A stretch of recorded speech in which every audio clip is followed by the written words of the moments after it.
Hi, welcome. This is going to be a most extraordinary 1 hour documentary for you to watch. It's about the life of my father, Allen Wood Thomas. My name is Cyrus Thomas. I took the name of my father's father, who was Cyrus Thomas. His wife joined the Wood onto the Thomas, so my father was Allen Wood-Thomas. My father was a Nazi hunter. And that's one of the most extraordinary things about him. He was also a fabulous artist of pen and ink nudes. He did acrylic paintings, oil paintings. He also did the first avant-garde portrait of a high government official, Nicholas Katzenbach, Under Secretary of State. The painting hangs in the Justice Department.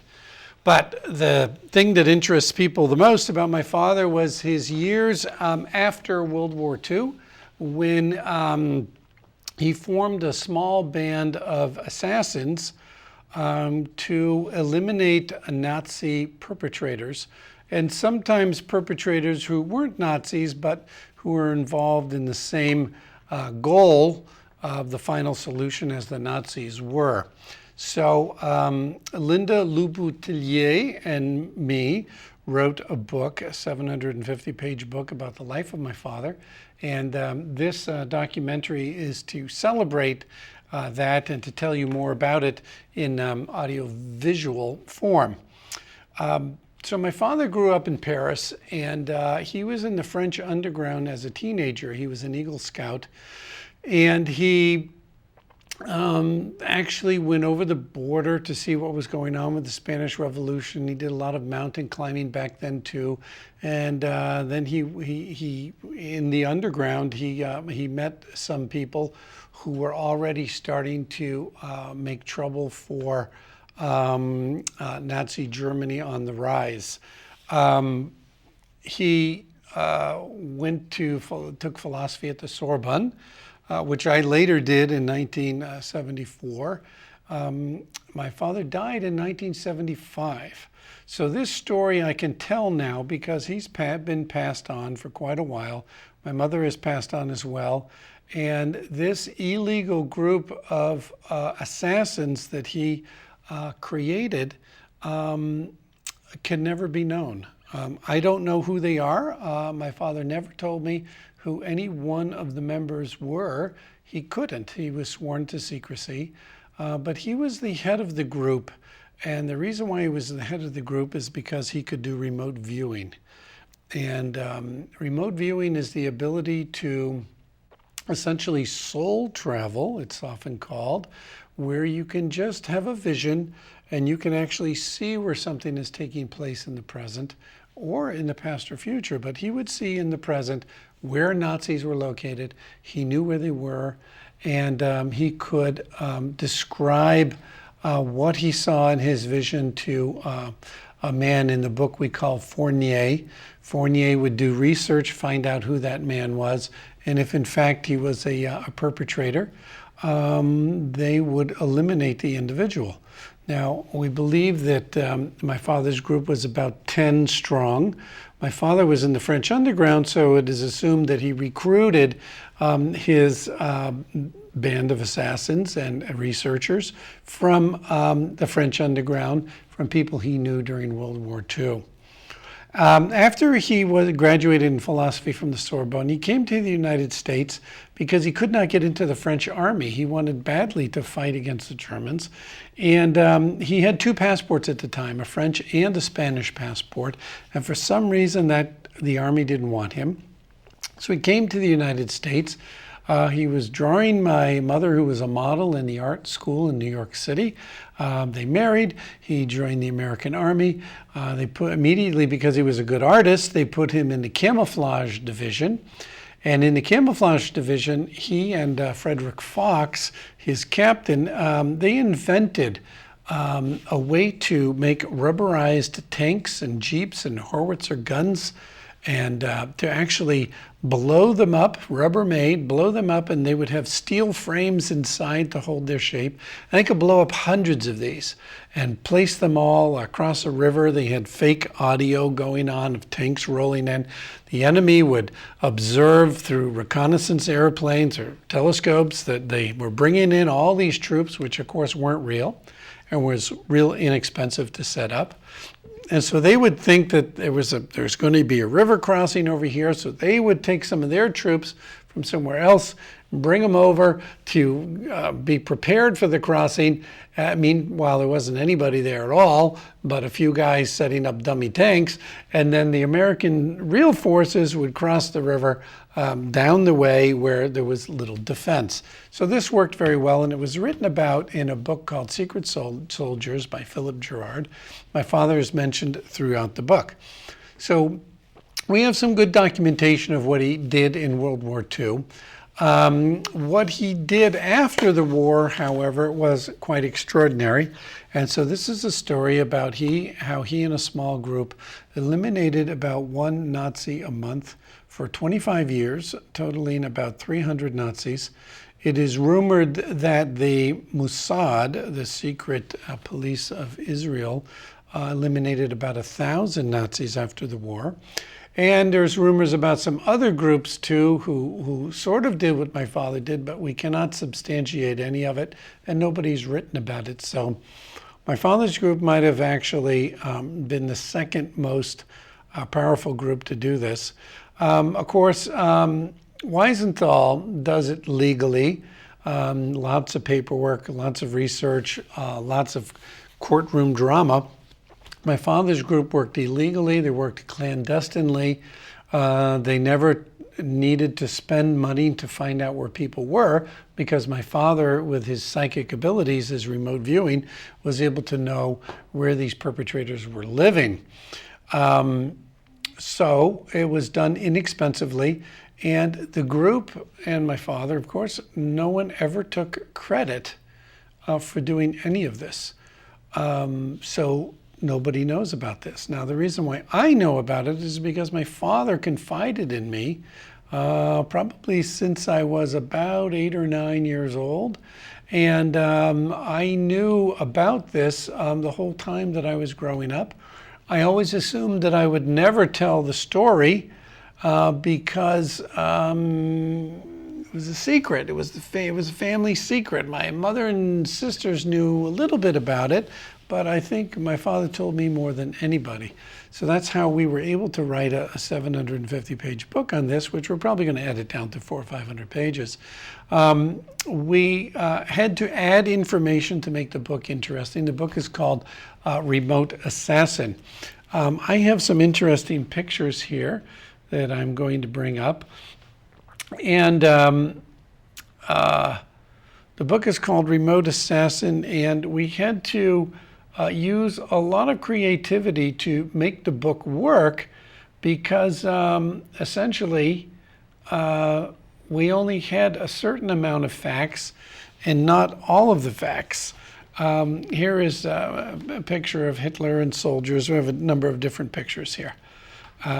Those are some fellows in a concentration camp. It was really a horrible time in history.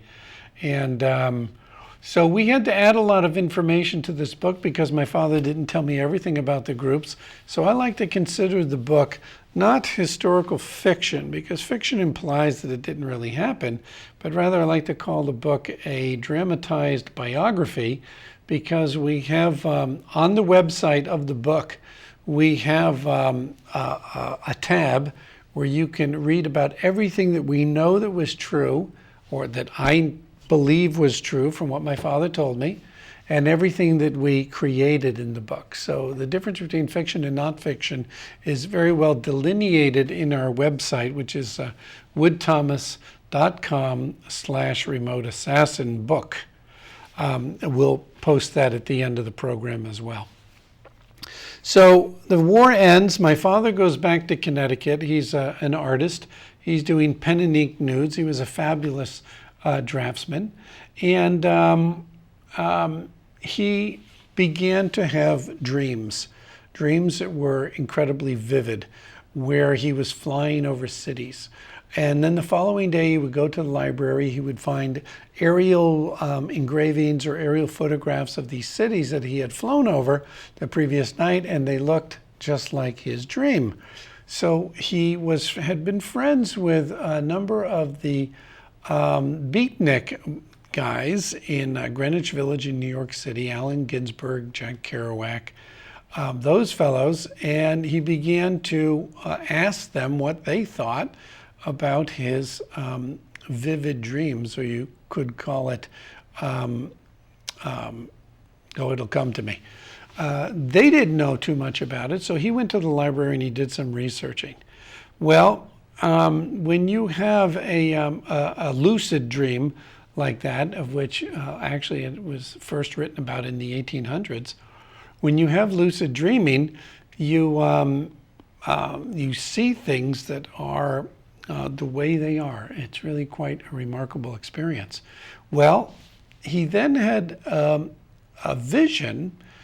Was like a dream, but he was awake. He was not asleep, where he saw a fellow in his home, and he could see where the home was. Well, he asked a friend of his, who we named Fournier in the book, a Frenchman, what this could possibly mean. He gave the details to Fournier about the location. Fournier, in the book, we made him a man who actually searched for to see if certain people had been exterminated during the war.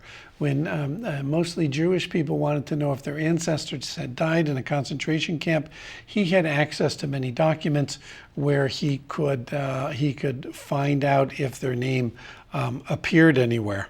So this man did the research, found out that this man was a perpetrator. He was a Frenchman who had paid for Jews to actually ride in the trains to the concentration camps, because the Nazis charged them for the train ride to the camp, and he would pay for them so that they would be expunged from where he lived, the city where he lived.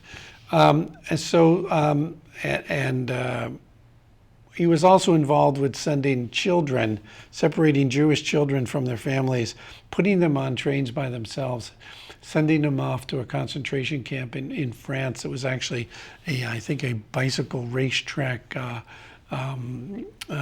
stadium that was used. And so he was a perpetrator. So even though he wasn't a Nazi, he was a Frenchman that essentially did the same thing, was involved in the final solution. So they had a volunteer who had been a French underground individual assassinate this man.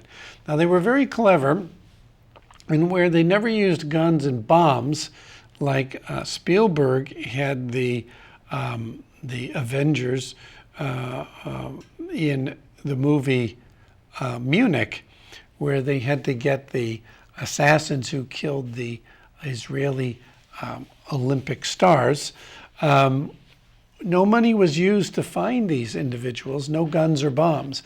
They were very quiet. They would sneak into the house of the Nazi while he was, or the perpetrator, while he was sleeping, and his throat was cut with a knife. When you do that, the person can't yell because there's no air to go through vocal cords. And it's silent and not necessarily clean, but you use towels, and then the clothes would be burned, the knife would be thrown in a river, and that would be the end of it. The police probably didn't even know that this man had been a perpetrator, because maybe he was living in Bolivia or Switzerland or wherever, and nobody knows about him in his past. They just know that this guy who had a business in town was now dead, that he had been murdered. Nobody knows who. There are no fingerprints. There's no evidence anywhere. So this is the way they operated month after month, because the visions kept coming to my father. He was rather haunted by them and didn't know what to do with them. But as each successive vision came, and he saw that that vision was of another perpetrator, he began to be somewhat spooked, thinking that who or what God or whatever was giving him this information. You see, my father was an atheist. Jean-Paul Sartre had been one of his teachers in high school. Sartre had to work to make a living. He was a high school teacher. And through his studies at the Sorbonne, he was a confirmed atheist. He had been an altar boy for the Catholic Church. He didn't like that the cardinals wore large rings on their fingers with jewels, gemstones, and so he dropped out of the Catholic Church at an early age. And being an atheist and having these visions was very difficult for him because he didn't believe in a God. And yet, who could be giving him these visions? Well, he never really resolved the question. When I asked him, he said, it's just part of the creative process. That was his definition for why and how it happened. And he used the information to fulfill his vigilante nature. And the men that he had working with him had the same nature. They always felt that they were doing a wonderful thing by eliminating these people from the planet. And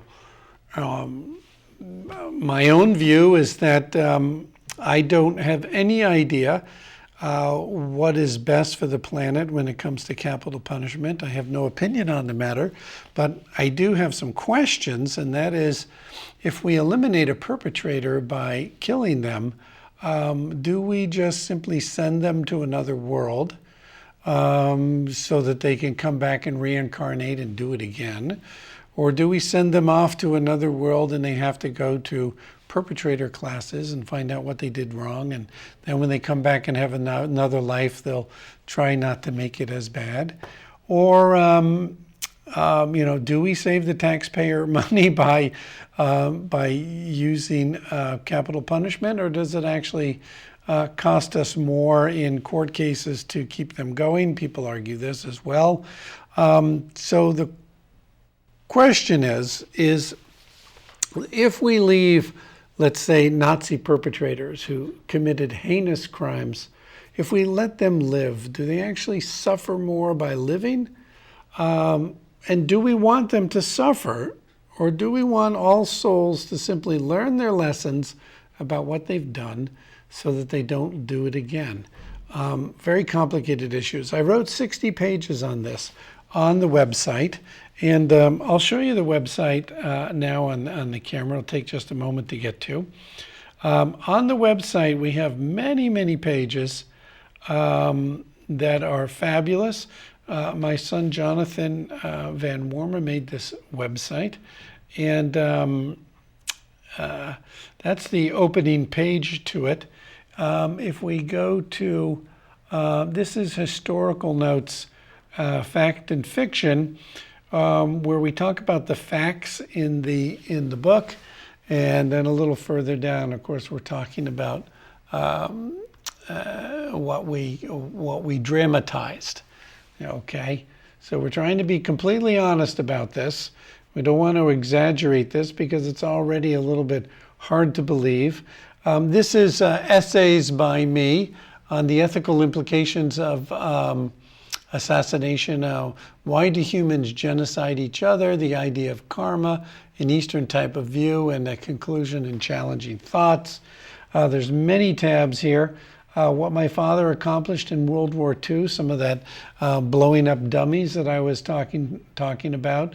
We have a lot of sub articles, sub tabs here in the genocide tab, all the way from statistics, which group to eliminate, why the Jews, re-educating perpetrators, good news, entire countries, a list of countries who helped the Jews.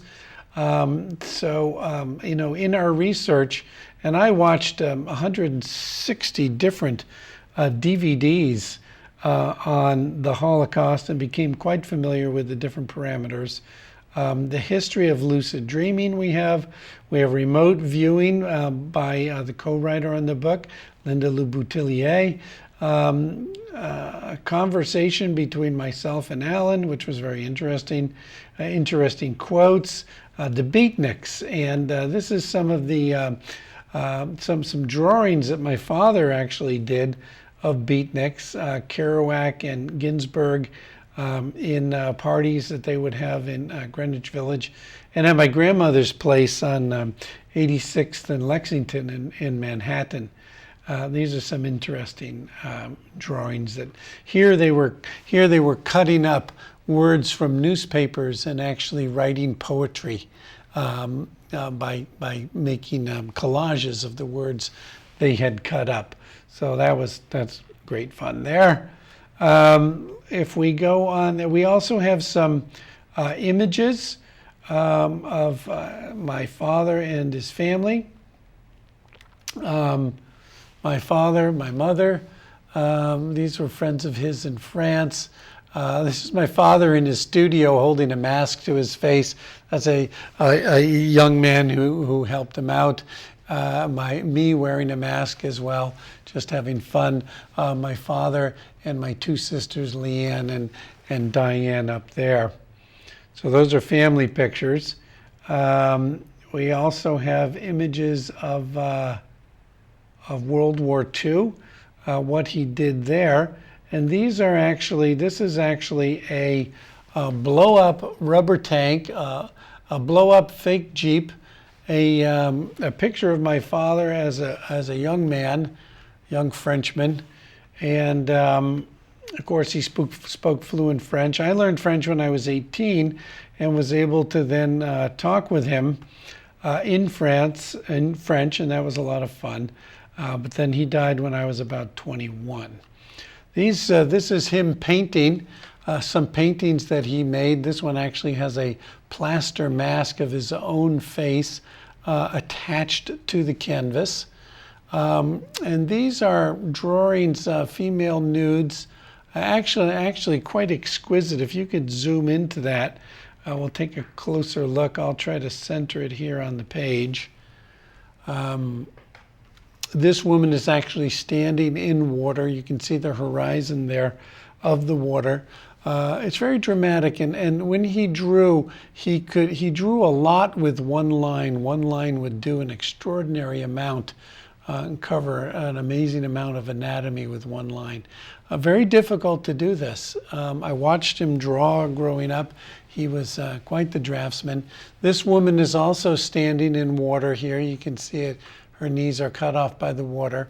You can see very closely her face is inside there. There's two eyes, a nose, and a mouth way inside there. You can see fingers here, fingers there. Really quite beautiful. The one on the bottom is a metal engraving that he did of Picasso in his grave, dead. He's very moved by the death of Picasso, and these are sketches of women in his life. The bottom one here, which I'll center, is an extraordinary drawing of Picasso lying down, and these are actually four different souls. This one's doing a backwards arch. Four different souls sort of dancing around the body of Picasso. Maybe they were the women in his life. Maybe this is actually Picasso leaving his own body there. My father said that he would sometimes watch himself draw. In other words, his arm would just be taken over and it would do the drawing for him. Sometimes he said that he actually saw himself get up from his chair and go to the canvas and paint. So he was astral projecting. Again, he did not believe in God. He said that was part of the creative ability. If you've just joined us, by the way, we're about halfway through, and we are talking about my father, who was a Nazi hunter after World War II, from 1946 to 1970, formed a group of about 10 assassins. They killed about 300 Nazis, approximately one a month. He knew where they were by remote viewing, having visions, and then other men carried out the dastardly deeds. I just thought it was time to tell this story.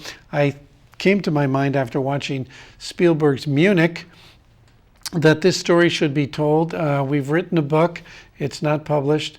We have the website to visit, and we hope one day it'll be made into a movie and would make a great television series as well, we thought. So this is certainly three women in the life of Picasso. If we can go to camera 2, thank you. And extraordinary how he could make these shapes, arching the back, and beautiful arched lines, which actually become part of the body. These three faces are so extraordinarily different. I love his artwork, and we have a separate site just for that called woodthomas.com. And there is my father working on a painting that was mostly black and white, if I remember that one, long ago when I was a child. My father died of Lou Gehrig's disease in 1976. It was a rather sad way to go. We also have excerpts from the book, and you can actually read different chapters in this, and of course a way to contact us, which I will give you during the show. Hope you'll visit the site. We've tried to make it an exciting place to tell this most remarkable story. I would like to read an excerpt from the book for you. I don't think I'll get through all of these pages, but we'll try. We'll see how our timing goes. So there. My father is talking with Fournier. Fournier is the fellow who would research the information in my father's remote viewing visions and to verify if the man in the vision that my father saw was actually a perpetrator, because you just couldn't be eliminating just anybody. That would be unethical. Some people think it's unethical anyway to eliminate someone without going through the law. Well, these men were some really hard-hitting underground type fellas. They were not interested in going through the law. And so they did what they did. Okay, Fournier begins. He's talking with my father about what they should do about one of my father's first visions. Fournier says, "All right, here's what we have so far," said Fournier, consulting his notebook. "Paul Trudeau is a former police officer who was assigned to take the Jewish children rounded up on July 16th through 18th, 1942, to a holding camp, where he knowingly mistreated them or allowed them to be mistreated. He sent them on to Auschwitz, unaccompanied, knowing that they would be gassed to death. And although we have no hard evidence, other than the fact that he is living in a house that would normally be beyond his means, and that he is a silent partner in a silk weaving concern, we can assume that he must have benefited financially from some sort of kickbacks or payments associated with selling items on the black market." Fournier looked up at Alan, who grimaced, sitting in the straight-back chair across from Fournier in his cramped, windowless office. Alan looked up at the wall behind Fournier, idly watching his friend's shadow cast by the lamp on his metal desk. Other than the desk, 2 chairs, and a metal filing cabinet, the office was naked looking. Could do with some art on the walls or something, thought Alan. Too bad his specialty, nudes, was not the type of art that would make a good impression on Fournier's clients. Still, maybe he could help Fournier choose some good art for the walls. "Are you listening?"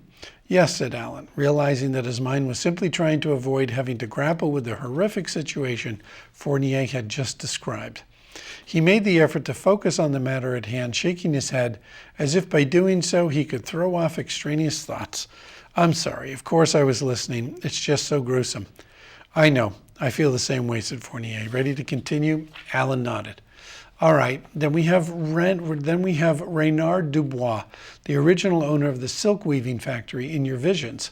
He knowingly aided the Nazis by selling his Jewish employees, people he knew personally, to their deaths by ratting on them to the Lyon police. We also know that he contributed money toward the transportation of the Jews in Lyon to the death camps. The two men looked at each other, aware that what their next step would their next step would be huge. More like jumping off a cliff, thought Allen.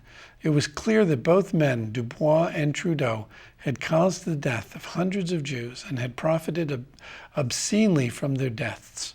It was merely simple human decency that made it so hard for Allen and his friend Fournier to condemn them.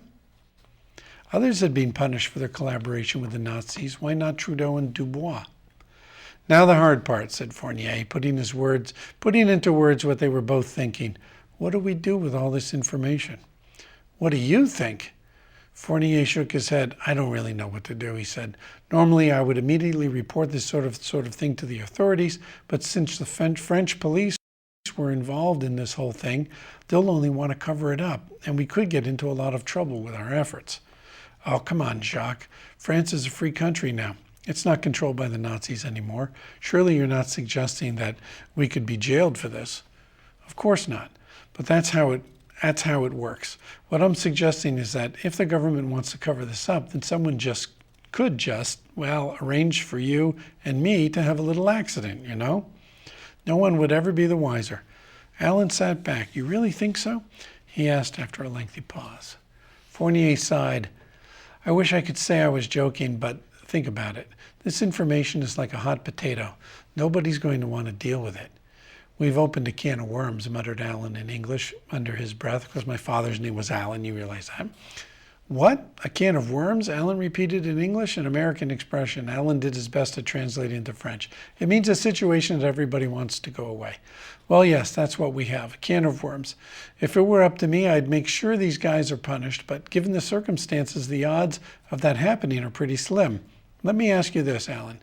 These were your visions. What do you think? Do you remember our philosophy teacher in the lycée? Sartre. How could I forget? What a rabble-rouser. He was very political then. He was very politically active, resistance and all that. Both men knew that their high school philosophy teacher, Jean-Paul Sartre, was a writer and political activist of some renown. Yes, his heart was never in teaching. Remember how he got this job? He replaced some poor Jew who was forced to quit. But what I remember the most about him is what he talked about in class.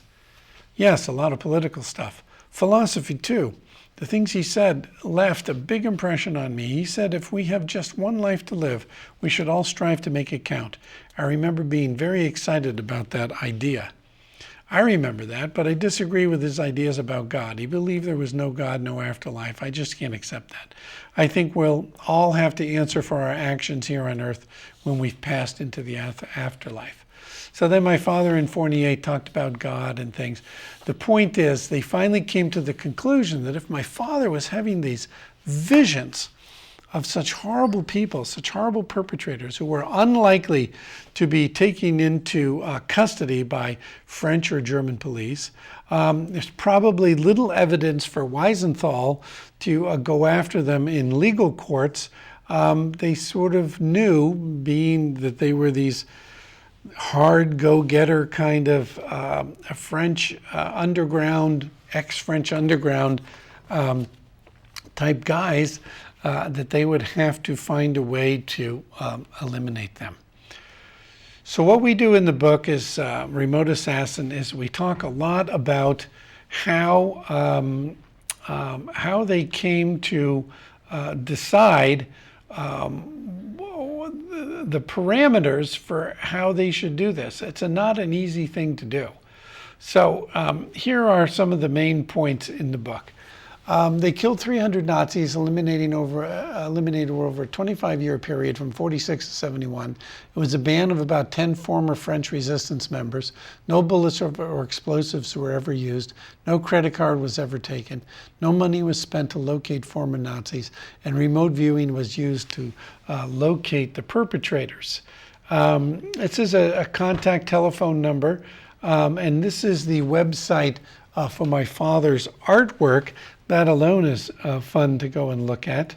And this is a website for the book. it's essentially a sub-website to the website about the art. One of my one of my ideas was to, how do you get a great idea like this out to movie makers? Well, I thought, what if we took a condensed version of the book, made it as lightweight as we could, mounted it on top of a little remote-controlled airplane, and landed a plane on Spielberg's front lawn? Would he read the book? And if he did, would he think it was good enough to make a movie and a TV series out of it? I don't know. I've met a number of people in my years who have not believed that my father could have done this. They do believe that people could have done the assassinations, but not the remote viewing part. Many people are skeptical about that.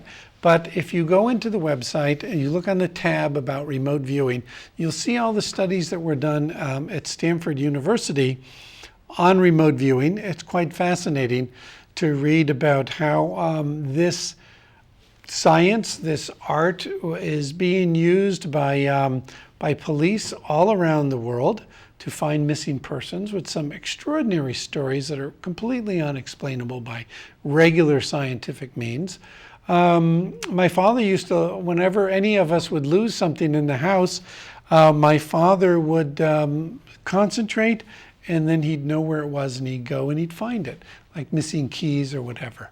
One day, he was in his studio coloring old engravings with watercolors. That's how he made his bread and butter money. And I was there with him all afternoon. 4:30 came along. It was time to go pick up my mother from work, which he did every day.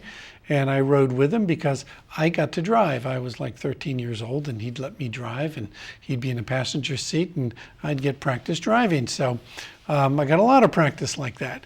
Well, this day we were driving along, and he said, "Don't go down that way." He says, "Take a right here and come in the back way."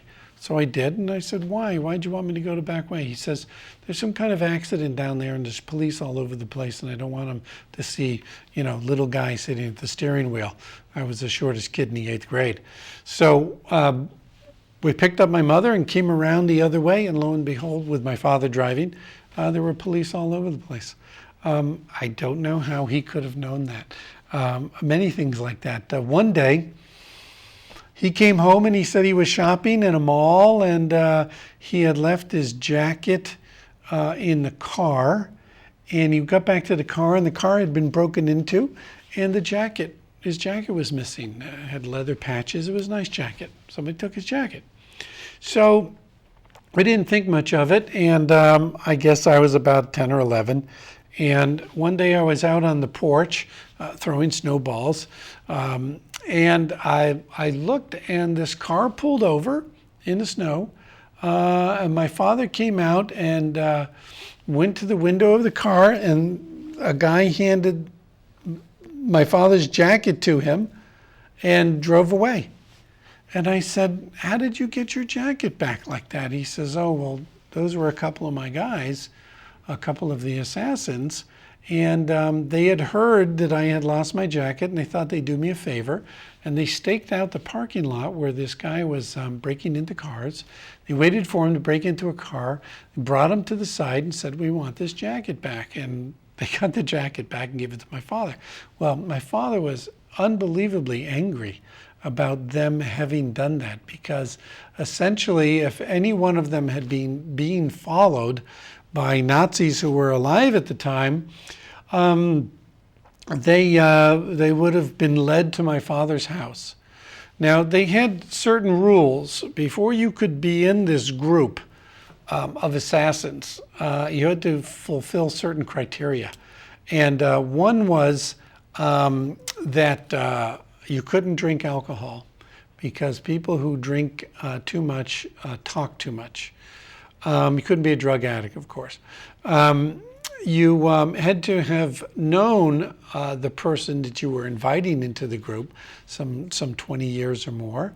And the person that you were bringing in had to be completely motivated to do this work at their own expense and at the risk of their own lives. because it was some pretty dangerous work of breaking into people's homes while they're sleeping, eliminating the individual, scary as can be.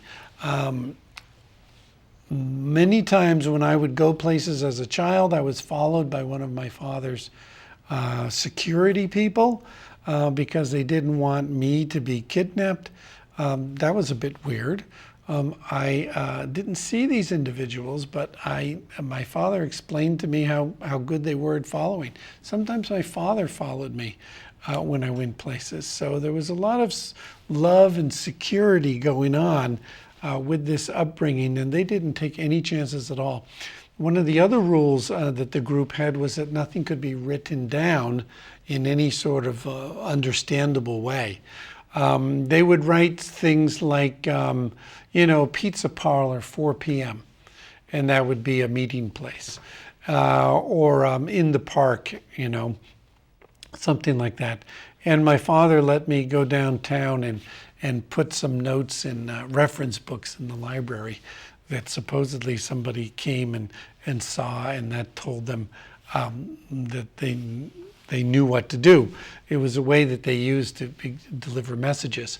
But they never had any outright conversations on the telephone.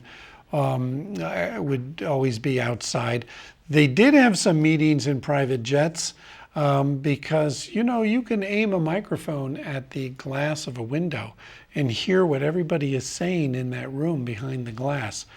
They knew about that technology, so when they had to have long, serious meetings about where the group was going, what they were going to do next, they would meet in a private jet up in the air, and the jet would be owned by usually a rich man who was a philanthropist, knew a little bit about what they were doing, but not too much, and just said, yes, I know you need a secret meeting. Go ahead, take my plane, you can use it.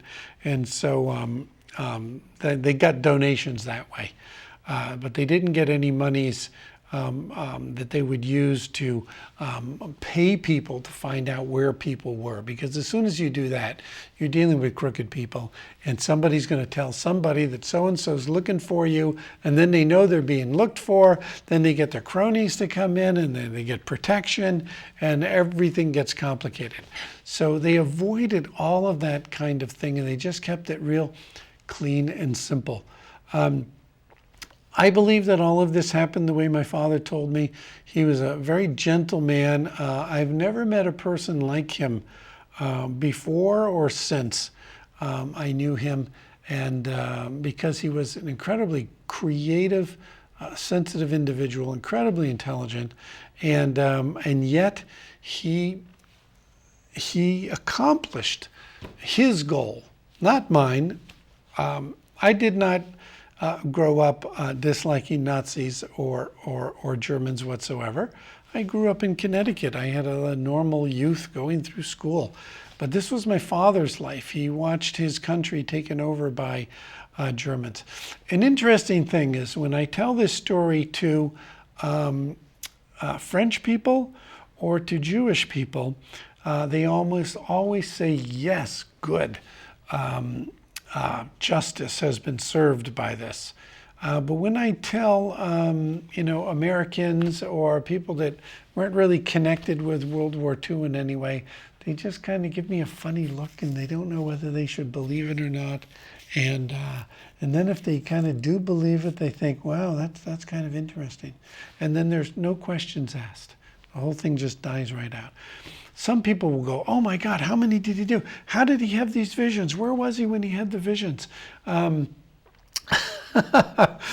many people were working for it? For how long did they do it? The questions never stop coming. So if you're interested in finding out any more about this, you can go to this website here, woodthomas.com/remote assassin book. Read a whole lot more about it. If you want to know, if you want a copy, if you want to read excerpts, you can go to the website as well.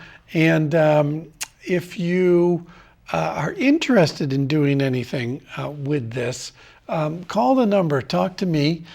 We've had some people say that they wanted to look into doing some film about this. The Community Media Center of Marin has lots of people who like to make short films, and maybe a short film would be fun to make about this story. I would entertain that. But we're running out of time, so I want to thank you for watching this program. Hope it's been enjoyable. I know it's a fascinating story, and just hope you enjoyed it. Thanks for watching.